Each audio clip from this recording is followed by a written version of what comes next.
Assalamualaikum warahmatullahi wabarakatuh. Baik, di video kali ini saya akan membahas tentang layout strategis. Topik bahasan ini akan mencakup tentang seberapa strategis pengambilan keputusan layout dalam bisnis dan kemudian akan dilanjutkan dengan pembahasan tentang jenis-jenis layout. Oke, untuk video kali ini saya menggunakan bahan materi dari buku Operation Management yang ditulis oleh Heiser dan Render. Baik, langsung saja saya mulai. Oke, tujuan dari strategi layout itu sendiri adalah untuk membangun suatu layout yang efektif dan efisien yang dapat memenuhi persyaratan kompetitif perusahaan. Pada intinya adalah sebuah layout perusahaan yang baik itu mampu mendukung operasional perusahaan untuk meningkatkan daya kompetisi dan mencapai tujuan perusahaan.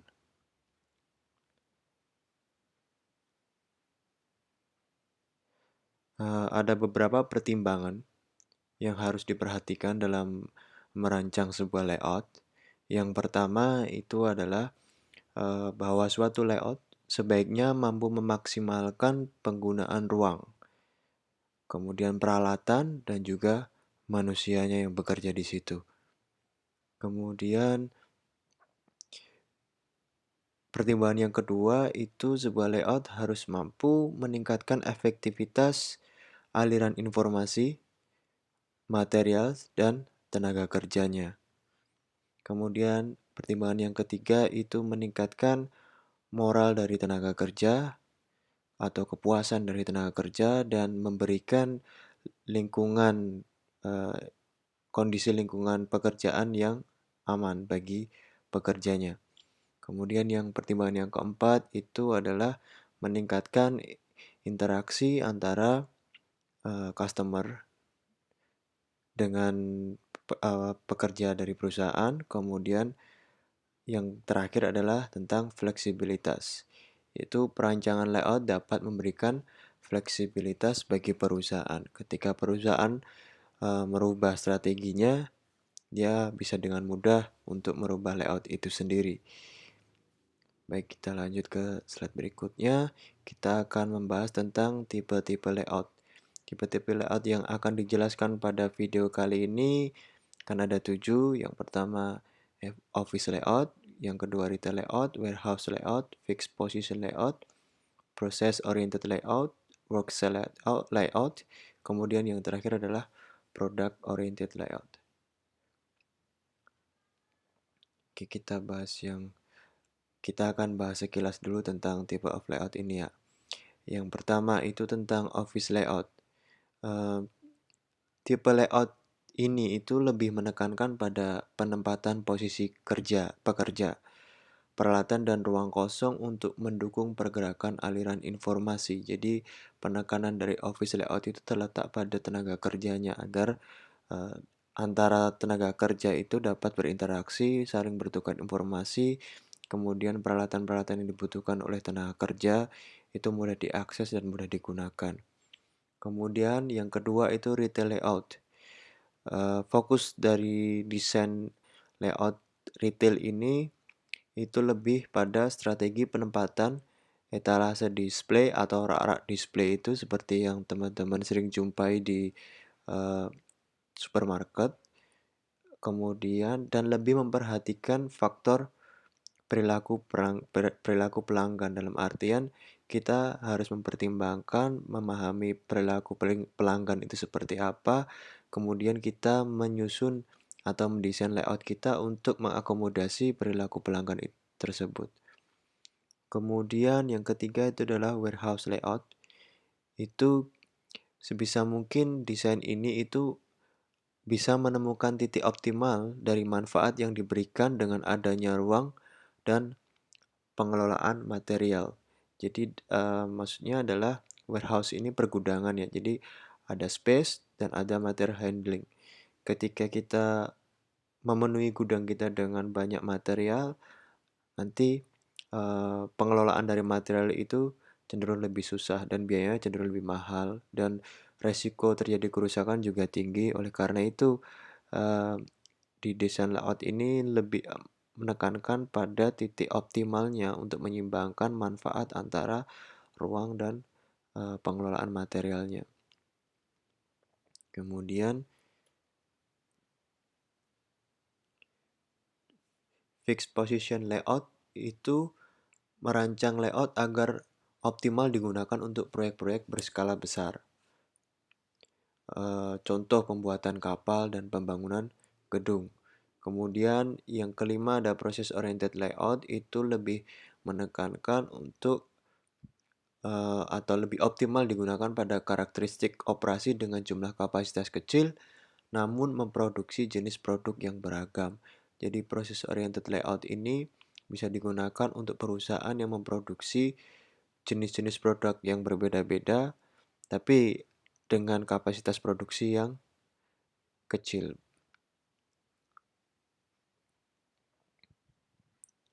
Kemudian work cell layout itu menyusun penempatan mesin dan peralatan lainnya yang berfokus untuk memproduksi satu jenis produk atau yang masih terkait dengan produk tersebut atau keluarga produknya. Work cell layout ini lebih pada ke penempatan mesin-mesin dan tenaga kerjanya sehingga mereka lebih efektif dan efisien dalam mengerjakan pekerjaannya. Kemudian product oriented layout ini adalah mengoptimalkan kombinasi tata letak manusia dan mesin yang dapat menghasilkan manfaat optimal untuk memproduksi sebuah produk secara kontinu. Jadi ini berlawanan dengan proses oriented.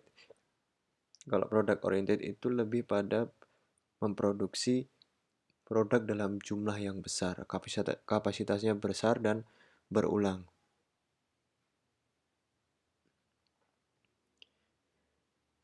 Oke, layout yang bagus itu harus mempertimbangkan beberapa hal berikut ini, yaitu yang pertama peralatan untuk mengelola material itu sendiri. Seperti yang saya sebutkan sebelumnya, ketika gudangnya itu dipenuhi dengan material, pengelolaan materialnya itu menjadi susah dan cenderung menimbulkan biaya yang tinggi.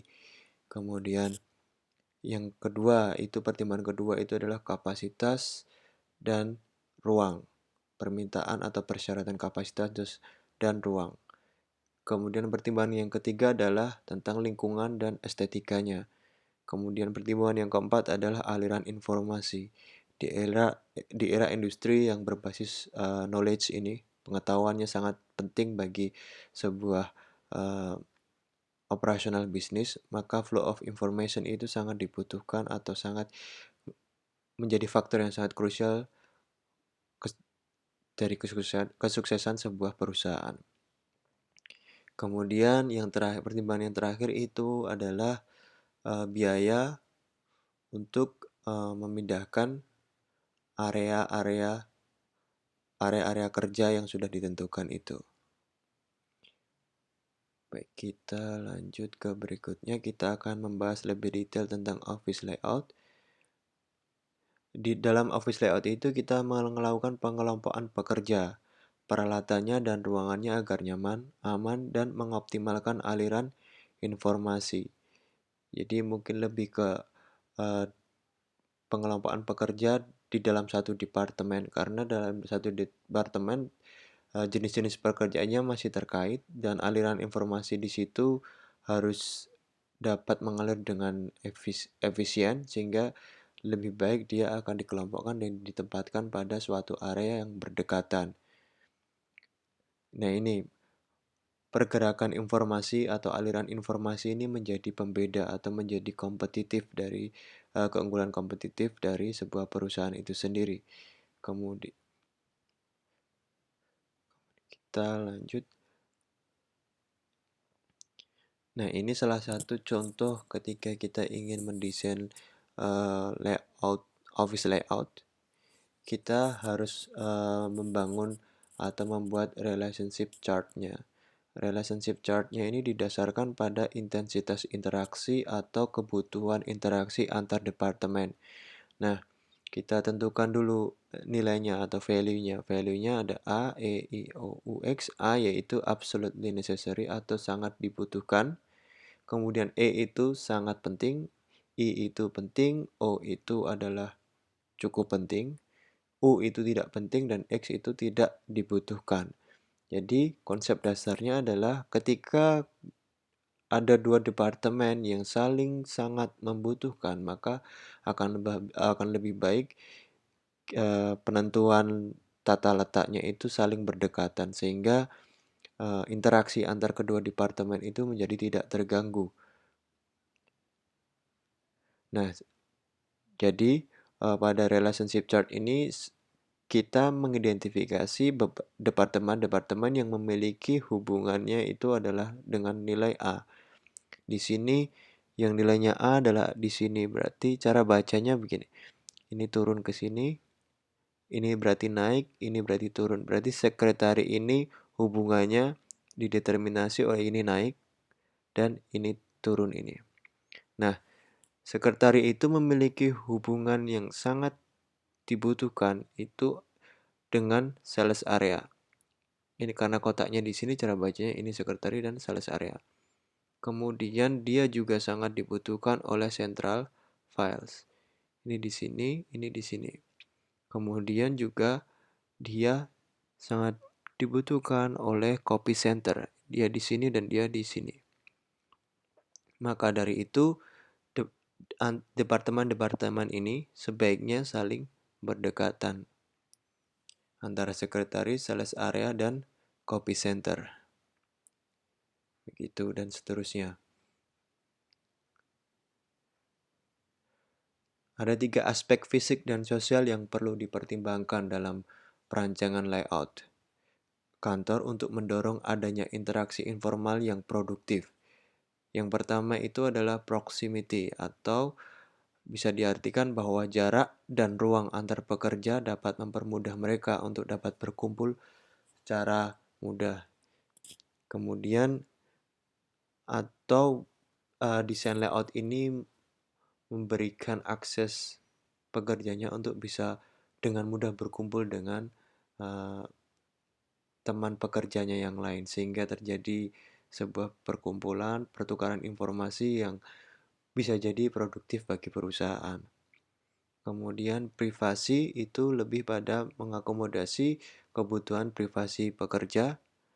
Kemudian ada permission, itu maksudnya adalah budaya kerja perusahaan itu harus memberikan sinyal bahwa interaksi di luar urusan pekerjaan itu diperbolehkan oleh perusahaan. Jadi interaksinya itu tidak harus terkait dengan pekerjaan, bisa di luar pekerjaan.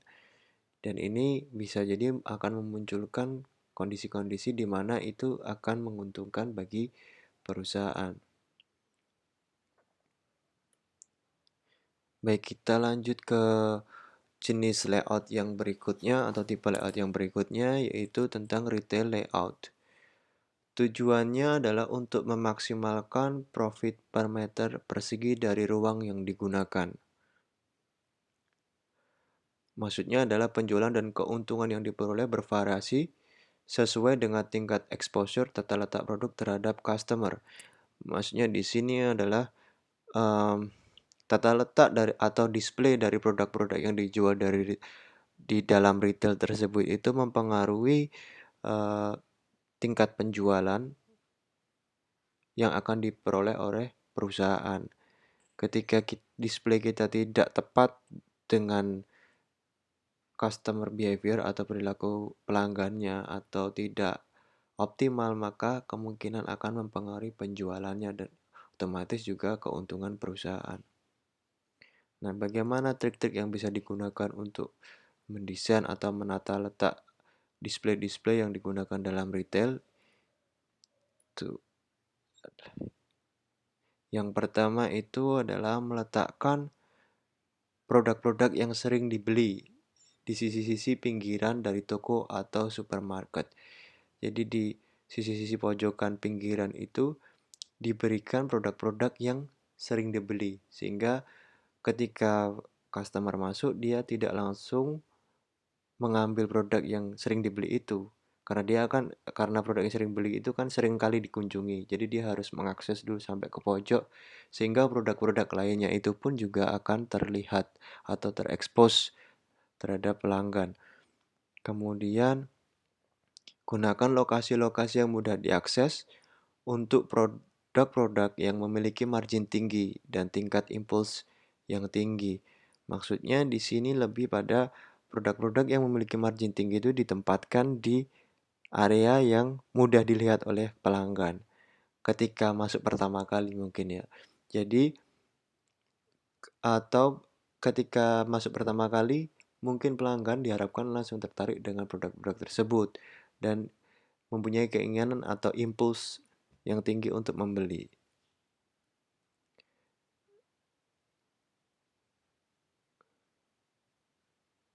Kemudian masih di 5 trik ini, letakkan produk-produk laris. Itu meletakkan produk-produk laris di display-display yang tersebar di antara display-display yang ada.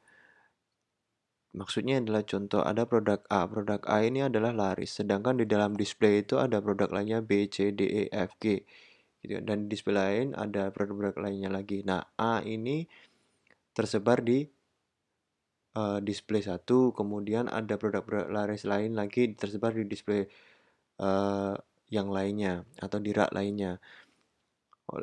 Jangan sampai memusatkan produk-produk yang laris itu dalam satu rak.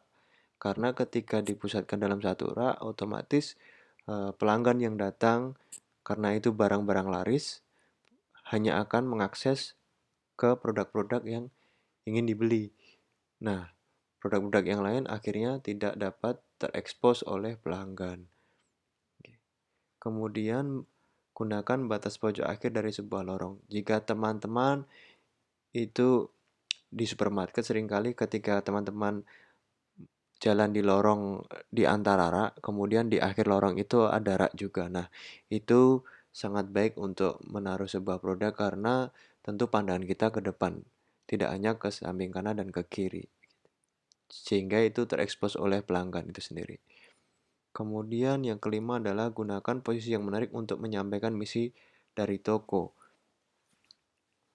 Contoh ketika toko tersebut memiliki spesialisasi dalam penjualan roti, maka produk roti tersebut dapat diletakkan pada rak yang paling depan.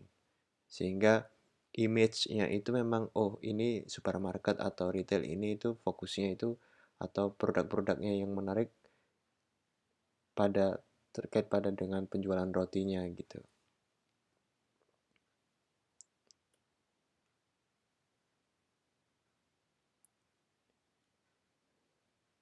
Nah, ini gambaran contoh layoutnya. Tadi seperti yang pertama itu meletakkan produk-produk yang sering dibeli di sisi pinggiran dari toko atau supermarket, itu maksudnya adalah semacam ini. Ketika seumpamanya ini produk yang sering dibeli atau kebutuhan sehari-hari itu adalah produk-produk yang ada kaitannya dengan susu atau dairy, kemudian juga uh, roti atau kue ya. Nah, di sini orang tiap hari akan beli kue atau roti dan produk-produk susu ini. Nah, kita letakkan di pinggir pojok sini dan di pinggir pojok sini. Otomatis ketika orang masuk pertama kali dia akan mengakses pembelian ini dulu, dairy-nya dulu. Kemudian dia akan mencari kue atau rotinya. Nah, ketika pelanggan itu masuk berjalan dari dairy ke bakery-nya ini, dia akan apa namanya terekspos dengan produk-produk lainnya. Itu maksud yang poin pertama tadi. Kita lanjut ke bagian warehousing dan storage layouts. Jadi ini layout untuk pergudangan ya. Tujuan dari layout pergudangan itu adalah untuk mengoptimalkan kombinasi biaya yang rendah dari biaya penyimpanan dan biaya pengelolaan material. Jadi kita tidak hanya karena ingin seolah-olah ingin memaksimalkan ruang gudang terus kita apa namanya memenuhi gudang kita dengan barang-barang atau material kita, itu juga tidak baik karena ketika sudah penuh itu pengelolaan materialnya juga akan memakan biaya, akan terjadi eh, akan meningkatkan risiko kerusakan, kemudian juga akan memakan waktu ketika kita ingin mengambil bahan material atau barang yang sedang diorder. Oleh karena itu, tugas dari manajer itu bagaimana dapat memaksimalkan ruang yang ada untuk penyimpanan dengan tetap mempertahankan biaya pengelolaan material yang rendah.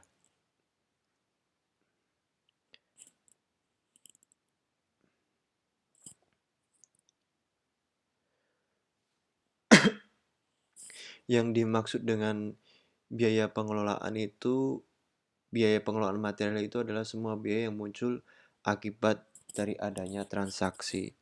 Biaya-biaya ini itu termasuk dengan biaya transportasi barang masuk, biaya penyimpanan, kemudian biaya untuk seperti tadi menemukan dan memindahkan material di dalam gudang, kemudian biaya transportasi barang keluar, kemudian biaya peralatan tenaga kerja, material, supervisi, asuransi, dan depresiasi.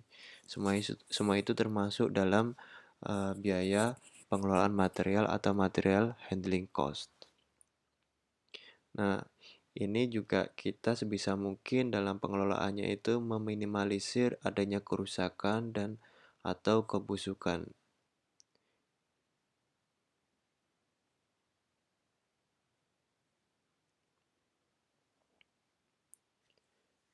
Nah, di dalam penggunaan layout pergudangan ini, manajemen pergudangan yang modern itu telah menggunakan sistem otomatis dalam proses peletakan dan pengambilan material pada tempat penyimpanan. Teman-teman bisa lihat di sini, itu contohnya adalah tempat parkir ini.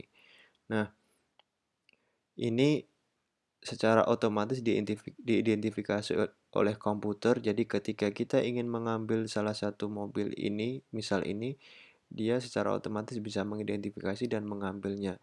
Jadi tanpa mengganggu dan dengan risiko kerusakan yang rendah, tapi dapat memaksimalkan lokasi atau area area parkir yang ada.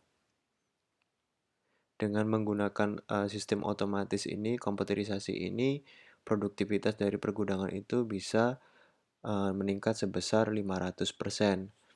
Kemudian lokasi dock itu menjadi uh, elemen kunci di dalam desain pergudangan. Nah, dock itu apa? Dock itu adalah fasilitas pintu masuk dan pintu keluar dari material atau barang yang akan disimpan. Jadi ketika mobil masuk dan di mana ketika mobil keluar. Nah, itu pintu masuk dan pintu keluarnya itu disebut sebagai dock.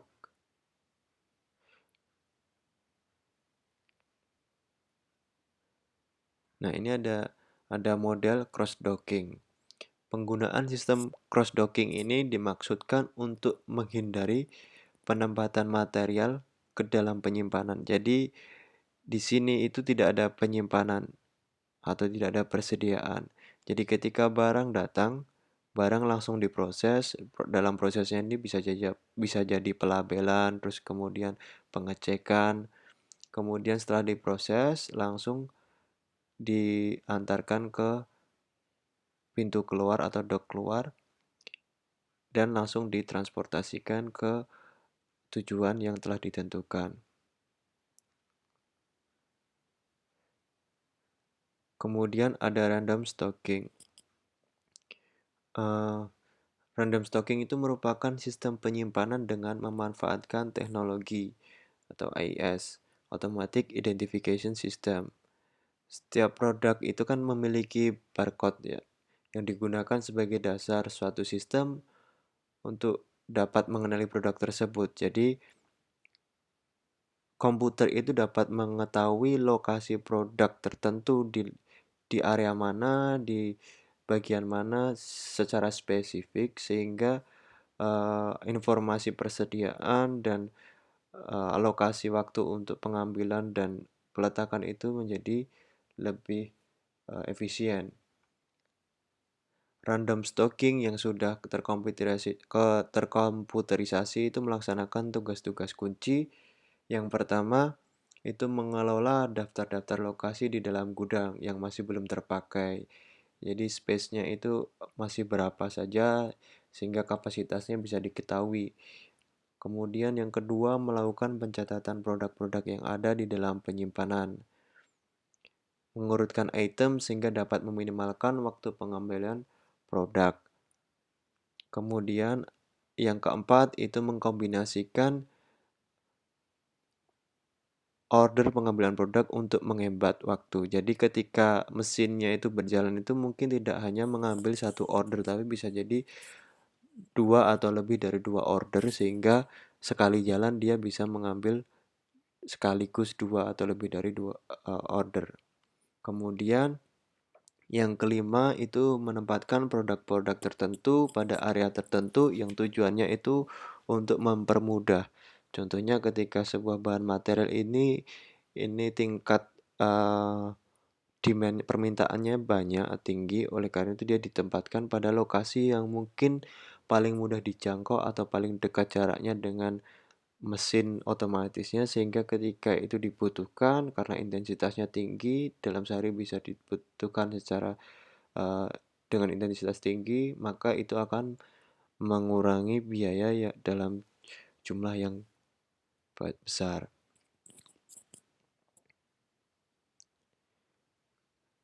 Nah, kemudian kita beralih ke desain layout yang berikutnya, yaitu fixed position layout. Eh, Pada tipe fixed position layout ini, unit produk itu tetap berada pada satu tempat yang telah ditentukan. Maksudnya adalah semisal nih kita ingin membangun kapal. Nah, ketika membangun kapal, ketika sudah ditentukan pembangunan kapal di area A, berarti semua proses pembangunan itu tetap berada di area A. Nah, yang melakukan pergerakan itu hanya terjadi pada pekerja dan peralatan pendukungnya.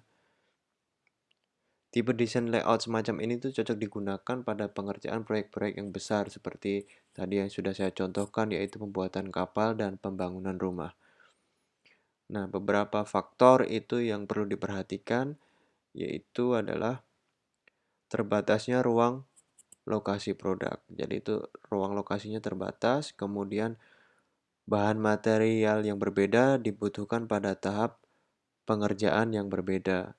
Kemudian yang terakhir faktor yang perlu dipertimbangkan adalah jumlah volume material yang dibutuhkan itu bersifat dinamis atau berfluktuasi. Nah, bagaimana untuk mengatasi hal tersebut? Itu alternatif strateginya ada beberapa langkah yang bisa digunakan untuk mengantisipasi permasalahannya yang berpotensi muncul pada desain ini. Salah satunya adalah dengan merakit atau membangun bagian part dari produk di luar lokasi tadi yang ditentukan.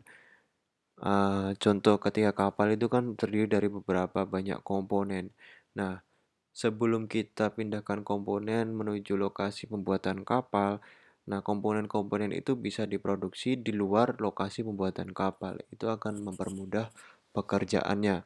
Nah, semakin komponen yang dibutuhkan itu semakin banyak sama, maksudnya ketika membutuhkan contoh ketika mobil itu kan bannya butuh 4. Nah, semakin bannya itu butuhnya banyak, semakin itu menjadi efisien.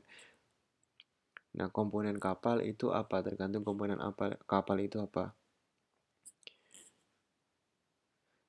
Eh,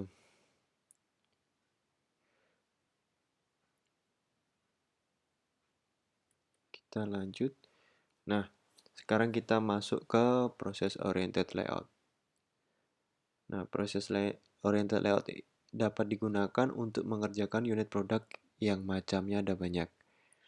Jadi, seperti yang tadi dibilang bahwa ketika perusahaan itu menginginkan untuk memproduksi atau memberikan pelayanan dengan variasi jenis produk yang banyak, maka proses oriented layout ini lebih cocok untuk digunakan. Penempatan mesin dan peralatannya itu biasanya itu ketika sudah ditentukan ya sudah ada di situ.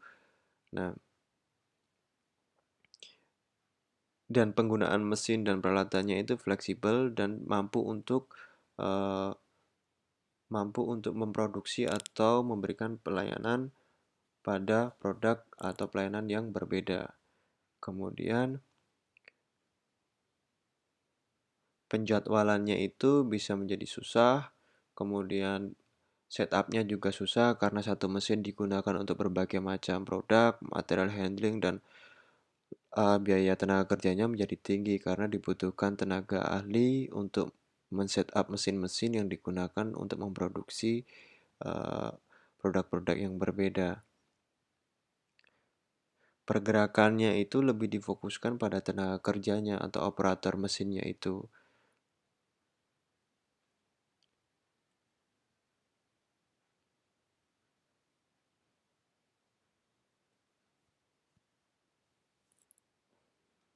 Nah, saat ini kita mengambil contoh yaitu proses oriented layout pada rumah sakit. Di sini ada uh, beberapa workstation, dan di sini pun juga ada beberapa pekerjaan-pekerjaan yang dilakukan baik oleh personel atau oleh mesin atau peralatan yang ada di dalam workstation ini. Penempatan peralatannya bersifat tetap pada satu tempat yang telah ditetapkan. Jika kita lihat di bagian ini, itu jelas bahwa yang perlu diperhatikan adalah untuk mendesain penempatan work center atau workstation-nya sehingga memudahkan tenaga kerja itu untuk bergerak. Jarak antar work center-nya itu juga perlu diperhatikan. Pertimbangan utama dari jarak adalah intensitas aktivitas work center pada jenis produk atau layanan yang berbeda-beda.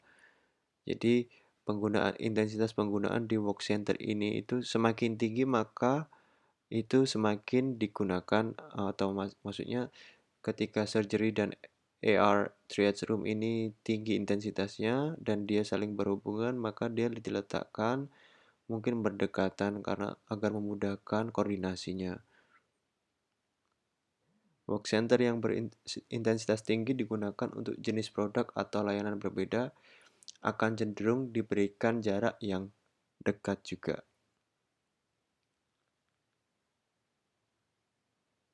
Nah, ketika ada pasien masuk dengan patah tulang, prosesnya akan pertama dia masuk ke emergency room admission, jadi di UGD dulu. Nah, makanya UGD ditempatkan di awal karena UGD itu selalu menjadi prosedur awal ketika pasien masuk ke rumah sakit. Kemudian dia masuk ke triage room dan masuk ke radiologi, kemudian melakukan operasi dan seterusnya sampai ke pembayaran bill dan lain-lain. Nah, farmasi dan pembayaran kasir ini cenderung berdekatan karena dua work center ini pada umumnya itu uh, prosedurnya itu dilakukan paling akhir ketika sudah melakukan proses-proses sebelumnya. Jadi mereka berdekatan.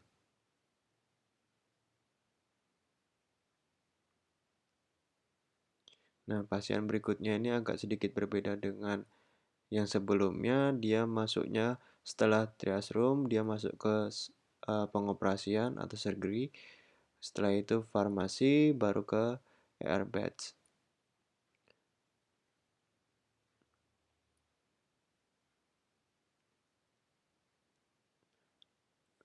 Nah, desain layout yang baik ditentukan dengan cara meminimalisir biayanya. Nah, minimalisir biayanya itu gimana? Yaitu dengan kita mencari dengan rumus semacam ini, yaitu N itu total number atau jumlah box centernya, kemudian I sama J itu individual department, jadi tadi ada UGD, kemudian ada billingnya, kemudian ada farmasinya, kemudian XIJ itu adalah jumlah barang atau layanan yang harus digerakkan dari departemen ke departemen lainnya, kemudian C ini biayanya. Jadi biayanya ini terkait juga dapat dipengaruhi oleh jarak antar departemennya ini juga. Oke, kita bahas bertahap tahapannya.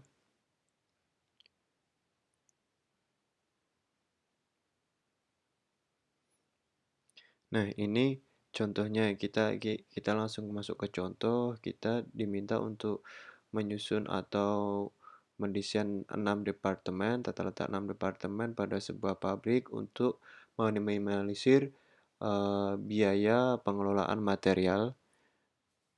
Tiap departemen itu memiliki luas ruangan itu sekitar 20 kali 20 kaki dan luas bangunan totalnya itu seluas 60 kaki, panjangnya kemudian lebarnya 40 kaki. Nah, hal yang pertama yang harus kita lakukan yaitu membuat matriks from to. Nanti akan ada matriksnya, saya tunjukkan di slide berikutnya. Kemudian menentukan space yang dibutuhkan, kemudian membuat diagram skema awal, kemudian keempat itu menentukan biaya pada layout yang telah ditentukan, kemudian kelima itu kita mencoba untuk memperbaiki layout yang tadi, keenam itu menyiapkan rencana secara detail.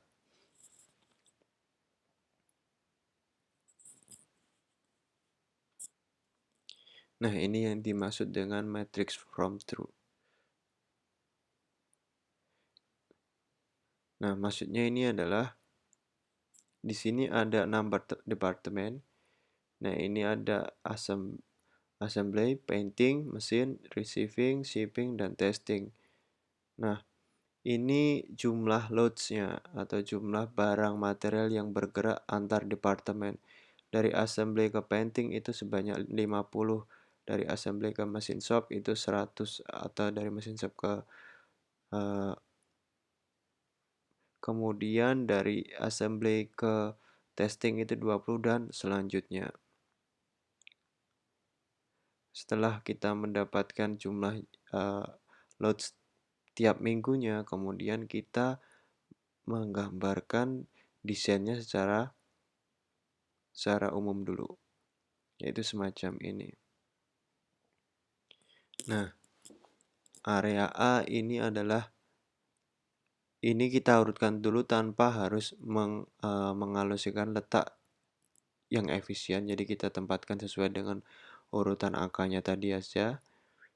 Ini areanya kan tadi lebarnya 40 dan panjangnya 60. Jadi kita bagi menjadi 6 kotak semacam ini karena tiap kotak itu adalah tiap wilayah tiap departemen itu mendapatkan jatah 20 kali 20. Setelah kita gambar ini, kita lanjut membuat diagramnya.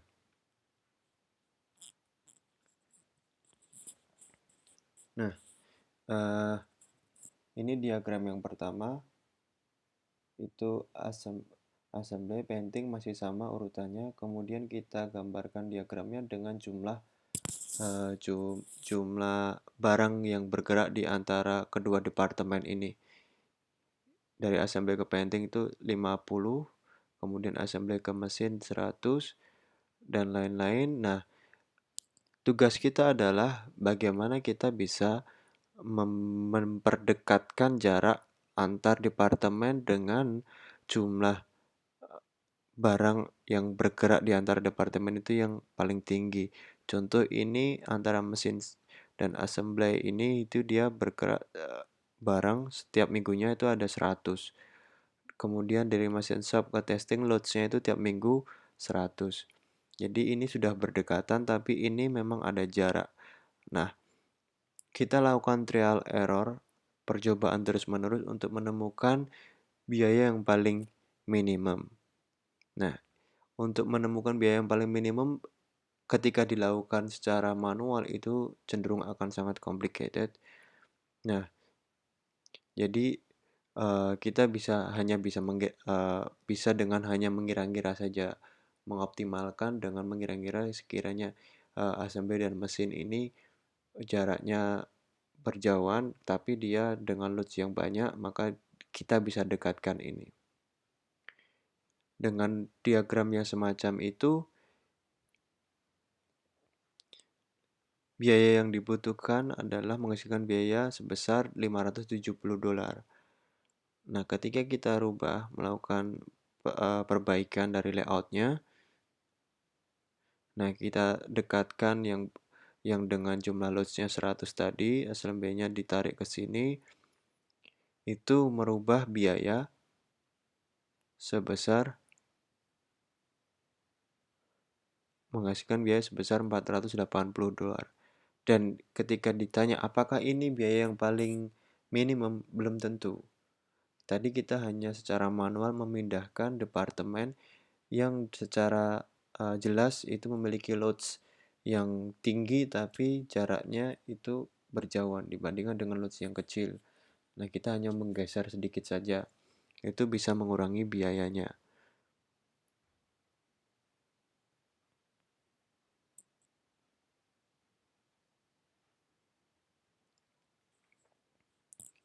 Nah, kemudian kita lanjut ke work cells.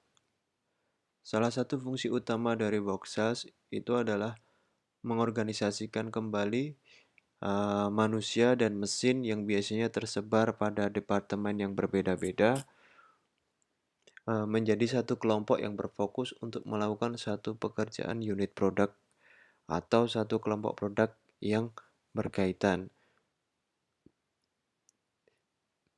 Tipe desain ini digunakan ketika volume produksi yang dibutuhkan itu sebanding dengan manfaat yang didapatkan.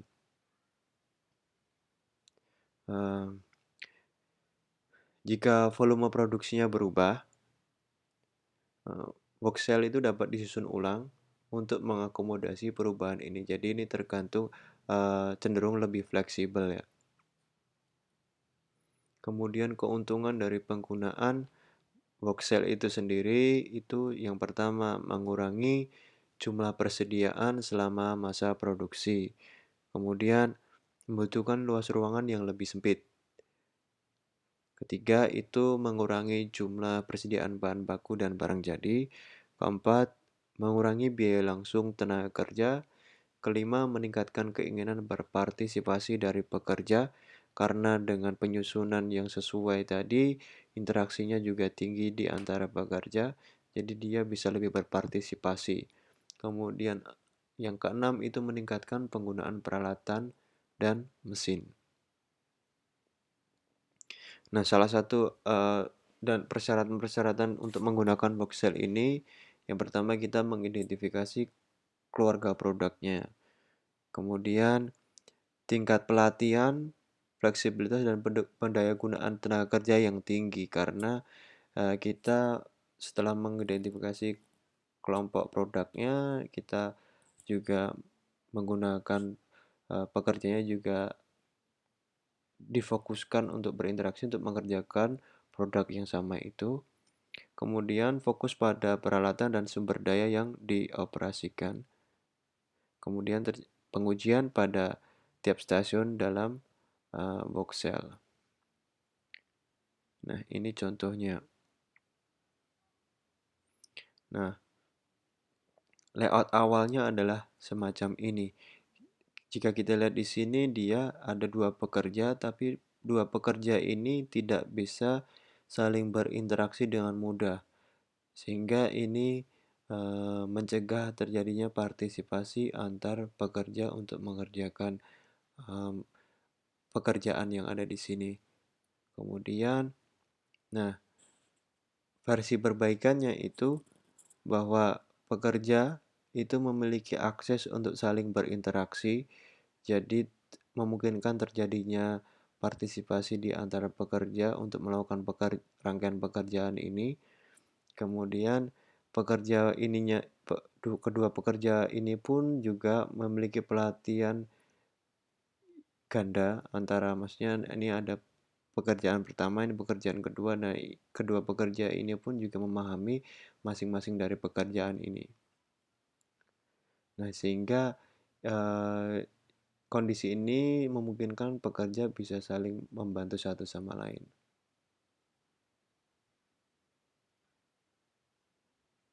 Ini contoh yang kedua. Pertama semacam ini. ini dia, hanya lurus begini. Nah, versi perbaikannya dia dibentuk dengan U begini, dan ini hanya membutuhkan jumlah tenaga kerja yang lebih sedikit dibandingkan dengan tipe layout yang bergaris lurus semacam ini.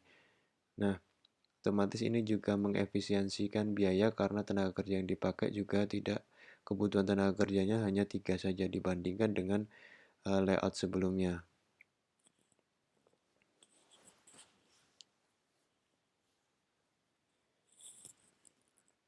Nah, yang paling penting yang harus dilakukan adalah yaitu bagaimana kita menentukan jumlah kebutuhan tenaga kerja, kemudian bagaimana kita bisa menyeimbangkan work sales-nya.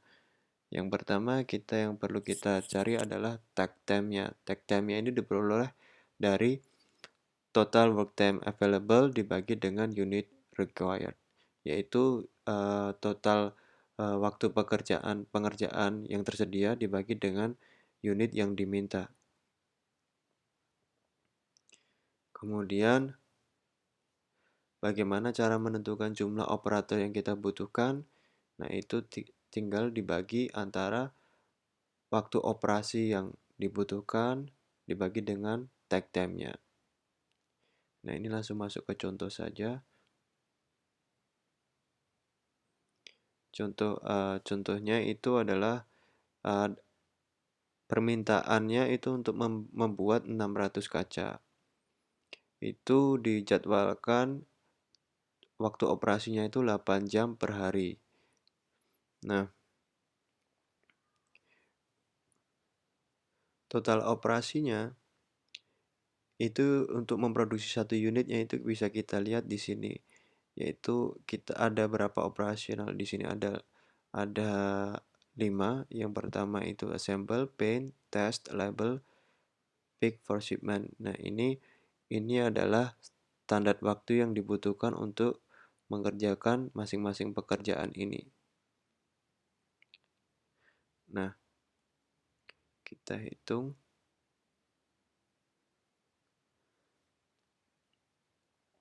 Nah, takt time-nya itu adalah jumlah jam kerja per hari 8 kali 60 menit. Ini karena ini satuannya adalah menit, kemudian dibagi dengan 600 unit. Jawabannya adalah 0,8 menit. Nah, 0,8 menit ini adalah 48 detik. Nah, setelah diperoleh takt time-nya, kemudian kita mencari jumlah pekerja atau operator yang dibutuhkan, yaitu total operation, waktu operasi yang dibutuhkan dibagi dengan takt time. Nah, waktu untuk menyelesaikan pekerjaan dalam satu unit itu adalah 140 dibagi dengan takt time yang itu adalah 48 detik, sehingga menghasilkan angka 2,92. Karena ini adalah jumlah tenaga kerja, maka kita bulatkan menjadi 3.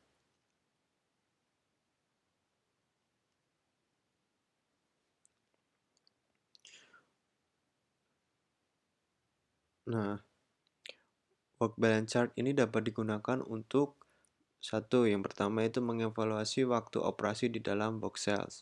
Kemudian mengidentifikasi bagian operasi yang terjadi bottleneck. Kemudian yang ketiga, pekerja yang fleksibel dan terlatih dapat membantu bagian pekerjaan yang terjadi bottleneck, seperti yang saya bilang tadi sebelumnya, bahwa ketika terjadi akses interaksinya lebih mudah, maka memungkinkan terjadinya partisipasi yang lebih tinggi di antara pekerja itu sendiri.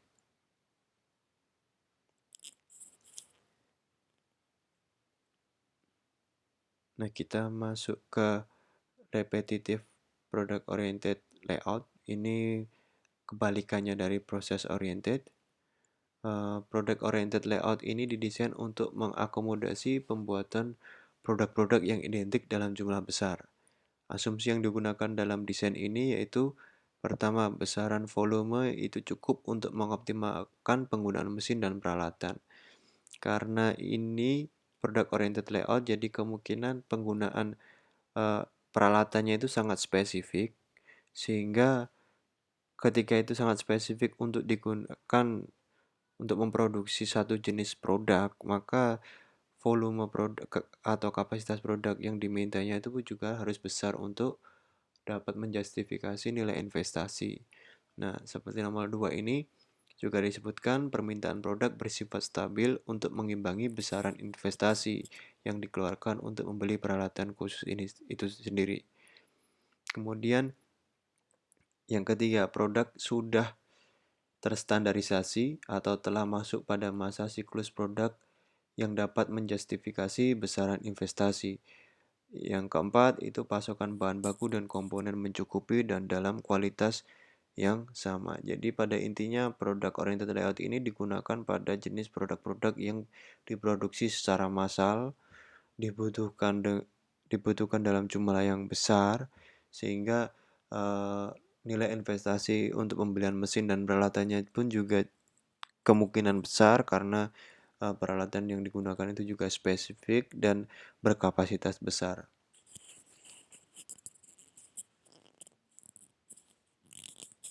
Nah, ada dua tipe dalam produk oriented layout. Yang pertama itu fabrication line, yang kedua assembly line. Bedanya adalah fabrication line itu dia membuat komponen, digunakan untuk membuat komponen pada mesin-mesin, seri-seri mesin. Kemudian assembly line ini digunakan untuk perakitan. Jadi komponennya sudah ada, tinggal merakit saja. Nah, kedua tipe ini sama-sama harus balance ya di antara workstation-nya.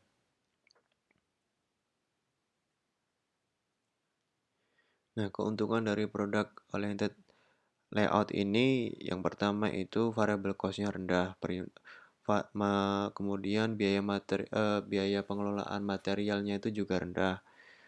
Kemudian mengurangi persediaan dalam proses produksinya, kemudian pelatihan dan supervisinya cenderung lebih mudah, kemudian output yang dihasilkan, produk yang dihasilkan itu juga sangat cepat dan banyak. Kerugiannya itu ya tentunya persyaratan pertama jumlah produk yang diproduksi harus besar, harus banyak. Kemudian ketika terjadi kemacetan pada workstation 1 itu akan menyebabkan kemacetan di workstation berikutnya. Kemudian fleksibilitas dari produknya itu rendah.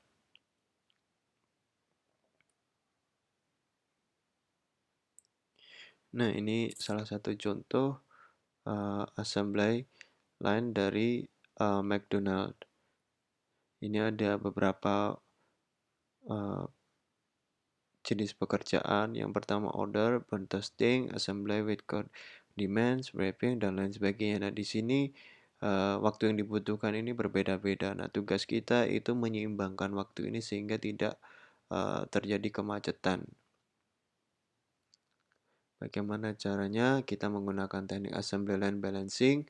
Tujuannya adalah untuk meminimalisir terjadinya ketidakseimbangan di antara mesin atau personel yang mengerjakan pekerjaan itu tadi. Cara-caranya yaitu kita menentukan cycle time-nya dulu, kemudian kita awalnya kita membangun diagram relationship seperti yang sudah pernah kita buat, yaitu diagram network-nya. Kemudian kita lakukan tahap-tahapan berikutnya. Kita langsung masuk ke contoh saja.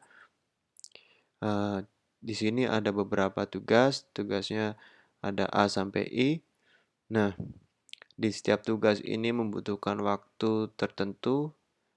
Kemudian ini pembuatan sayap ya, sayap pesawat. Kemudian ini ada urutan pekerjaannya atau urutan atau hubungan antar pekerjaannya. Jadi jika kita lihat di sini berarti tugas E itu hanya bisa dilakukan ketika tugas A sudah selesai. Tugas B juga hanya bisa dilakukan ketika tugas A sudah selesai. Ini sama seperti ketika kita membuat diagram network uh, di chapter sebelumnya.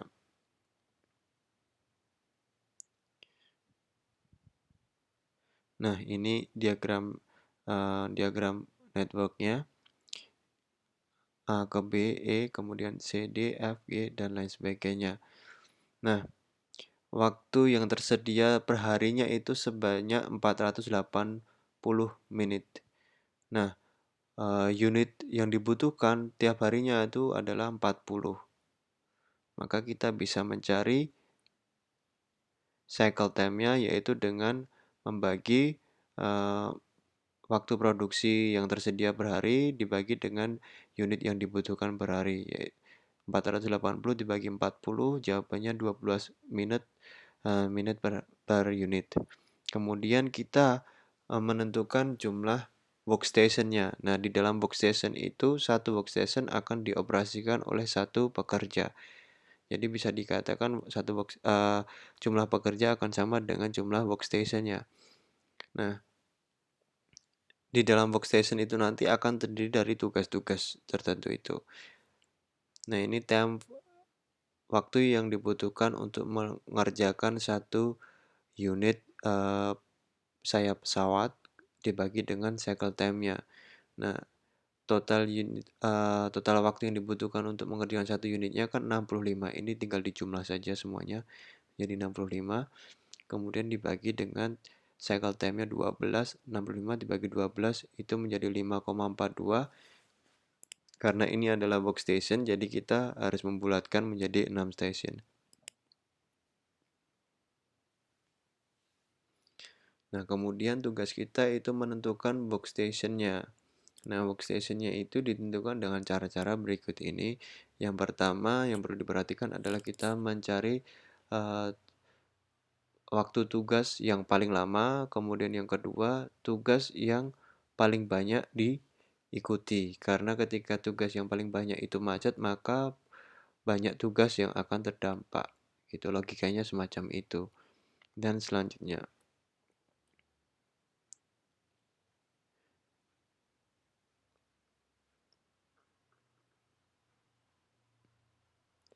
Nah, karena tadi cycle time-nya itu 12 menit, berarti logikanya adalah bagaimana kita menggunakan cycle time selama 12 menit itu untuk membuat sebuah workstation.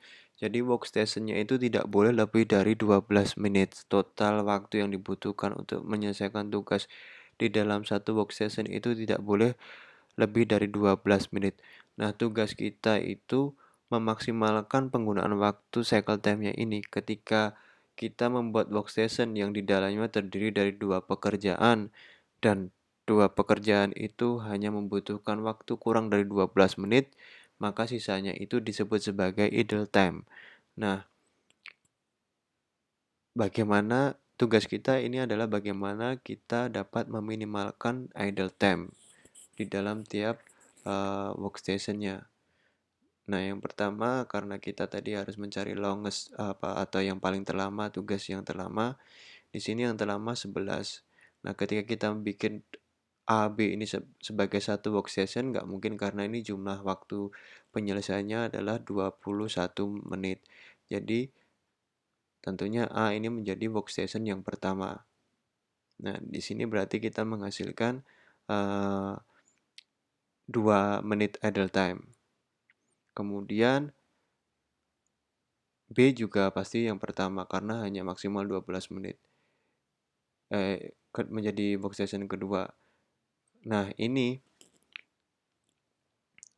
karena dia ada 3 tugas, tapi ketika di total dia jumlah waktu yang dibutuhkan untuk menyelesaikan itu 12 menit.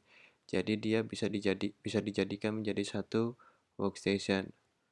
Kemudian E satu workstation, kemudian hanya ini satu workstation, kemudian ini ada dua pekerjaan terakhir ini totalnya 10 menit berarti ini bisa dijadikan menjadi satu workstation. Nah, di tiap-tiap workstation ini seperti yang sudah saya bilang ini dioperasikan oleh satu tenaga kerja.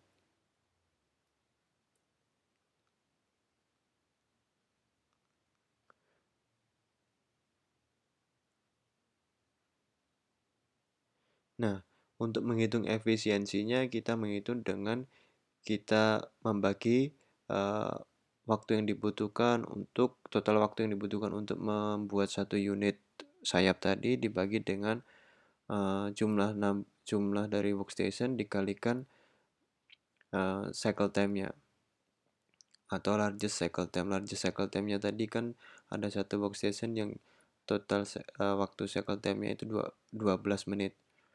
Nah, berarti 65 menit dibagi 6 kali 12 ya. Efisiensinya adalah 90,3%. Baik, ini slide yang terakhir. Terima kasih. Cukup sekian penjelasan dari saya terkait dengan strategi tata letak. Jika ada pertanyaan terkait dengan topik bahasan pada video ini bisa disampaikan dalam forum. Cukup sekian. Wassalamualaikum warahmatullahi wabarakatuh.